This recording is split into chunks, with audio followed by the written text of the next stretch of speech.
हमारे व्यस्त जीवन में ईश्वर की आवाज, स्वच्छता और प्रदूषण, पुण्य और पाप धर्म के मूल विषय हैं।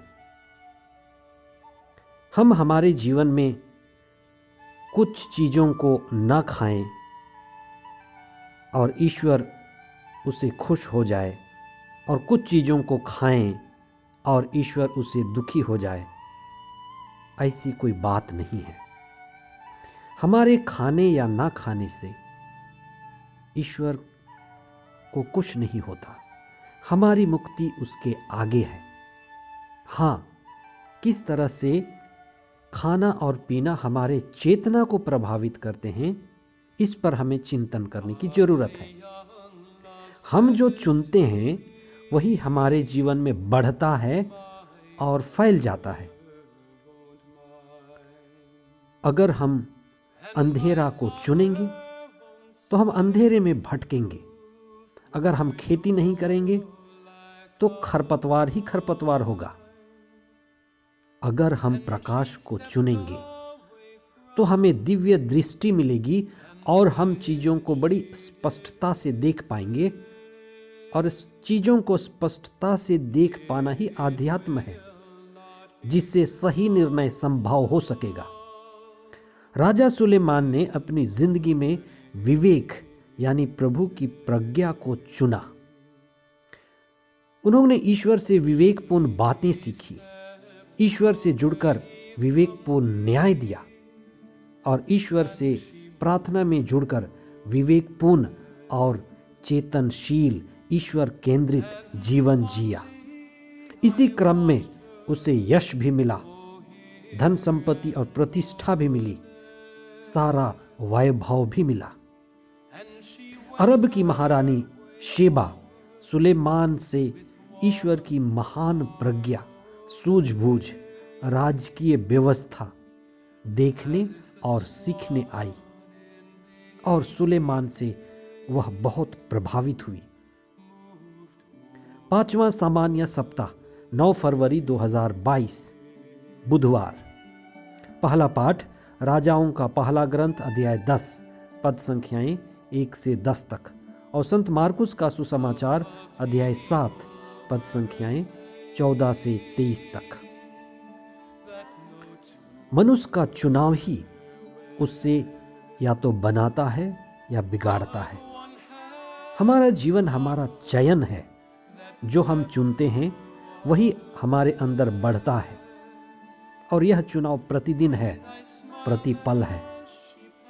व्यक्ति कैसा है और उसकी मूल प्रवृत्ति क्या है, वह उसके चयन से पता चलता है। सही चुनाव के लिए व्यक्ति को विवेक की अति जरूरत होती है। राजा सुलेमान, जिसके विषय में आज हम पहले पाठ में सुनते हैं, मिस्र और बाबुल के बीच बसा हुआ छोटा सा राज्य इस्राएल का राजा सुलेमान था, जो अपनी प्रज्ञा, बुद्धि और विवेक के लिए बहुत प्रसिद्ध हुआ। अरब देश की रानी शेबा राजा सुलेमान की प्रज्ञा और वैभव की ख्याति को सुनकर उससे जांचने, परखने, उससे प्रज्ञा और वैभव का साक्षी बनने आई। यह प्रसंग बाद में प्रभु ईसा के समय भी दिया जाएगा। अंधकारमय प्रदेश में रहने वालों ने महती ज्योति देखी है। वास्तव में सुलेमान की प्रज्ञा जो ईश्वर से मिली थी, एक महती ज्योति थी, और नए व्यवस्थान में प्रभु यीशु प्रज्ञा से भरे हुए सद्गुरु होंगे, और उनको देख करके गैर यहूदी राष्ट्र ज्योति प्राप्त करेंगे। सुलेमान को जो प्रज्ञा, विवेक, आध्यात्मिक शिक्षा, वैभव मिला था, वह ईश्वर से प्राप्त हुआ था। और यह असलियत भी है कि राजा सुलेमान ने अपने चयन में, अपने लगन, अपनी खोज में विवेक को प्राथमिकता दी थी। और ईश्वर ने उसकी मांग को स्वीकार किया था। और विवेक और प्रज्ञा जो ईश्वर से वरदान के रूप में मिला था, राजा सुलेमान उससे परिचित था। महारानी शेबा का राजा सुलेमान के पास प्रज्ञा पाने आना सुलेमान की प्रज्ञा की और वैभव की अति ख्याति को दर्शाता है। जो ईश्वर पर श्रद्धा रखता है और ईश्वर से जुड़ता है और विवेक और प्रज्ञा की खोज करता है, वह वास्तव में अमरता की खोज करता है, क्योंकि प्रज्ञा और विवेक हमें अमरता की ओर ले जाते हैं। जो ईश्वर की अधीनता स्वीकार करता है, उसके आदेश के अनुसार जीता है, उसे ईश्वर भी और वैभव प्रदान करता है।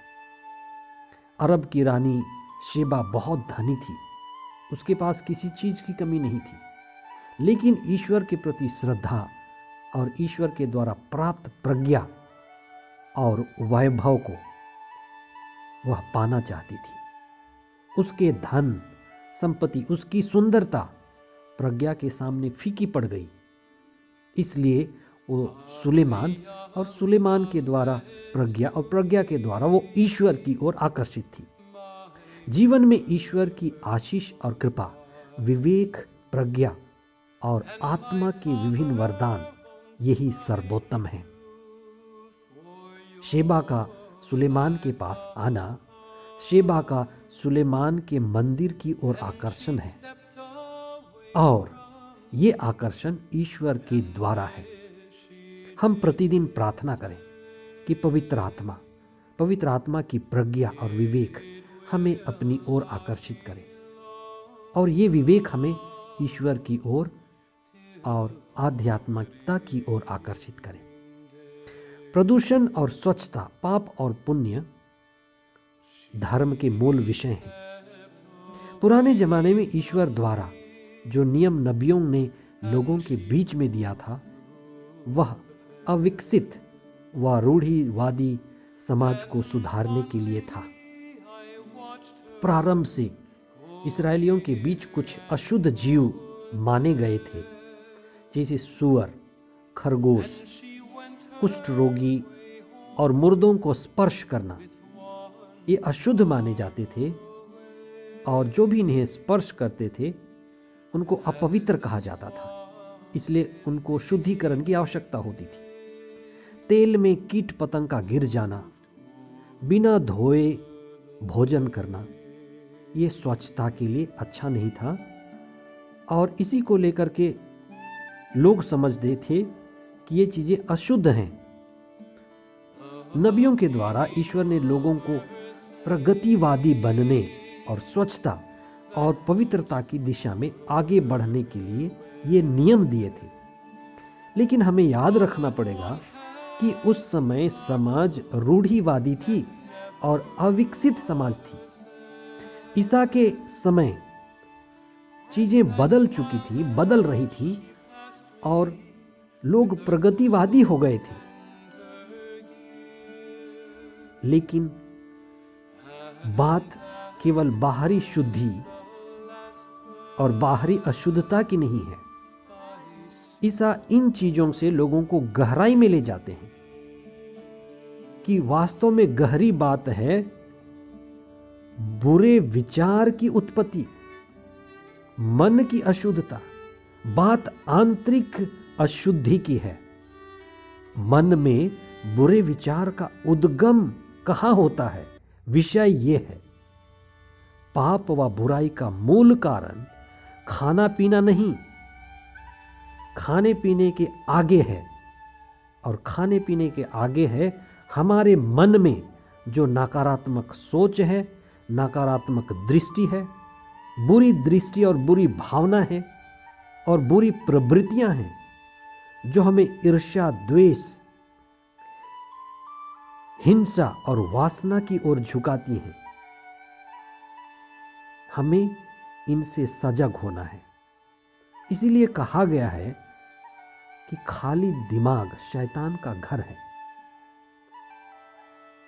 और जो गांधी जी के बंदर थे, दृष्टि पर अंकुश, बोलने पर अंकुश, सुनने पर अंकुश। ये वास्तव में 3 ही नहीं लेकिन 5 इंद्रियों के लक्षण हैं। और ये सभी इंद्रियां हमारे मन में या तो अच्छी चीज़ें लेके जाती हैं या बुरी चीज़ें लेके जाती हैं। आइए हम इस पर चिंतन करें कि वासना के, हिंसा के, ईर्ष्या द्वेष के तार हैं जो हमारी प्रवृत्तियों में छिपी हुई हैं, इंद्रियों के द्वारा संचालित होती हैं। हम पूरे इस नेटवर्क को समझें। आइए हम विशेष प्रार्थना करें। हे प्रभु, हमारे मन और हृदय को शुद्ध कर। हम उन चीज़ों को देखें, सुनें, पढ़ें और चिंतन करें जो हमारे लिए लाभदायक और अच्छे हैं। हे प्रभु, हमें स्वभाव से नम्र और विनीत बनाइए। हम तेरे वचन के द्वारा प्रज्ञा और ज्योति प्राप्त करें। हमें तेरी आत्मा प्रदान कर, जिसकी उपस्थिति में हम प्रज्ञा और विवेक पाएं। प्रज्ञा और विवेक को अपना धन समझें, सही चीज़ों का चुनाव करें और हम अपनी जिंदगी में आपको और आपके प्रज्ञा को चुनें। उनके द्वारा शक्ति, सामर्थ्य और प्रकाश पाएं। हमारे दृष्टि को स्पष्टता दीजिए, जिसके द्वारा हम सही चीज़ों को चुनकर आध्यात्मिकता में बढ़ते जाएं। ये प्रार्थना हम करते हैं हमारे प्रभु ख्रिस्त के द्वारा। आमीन।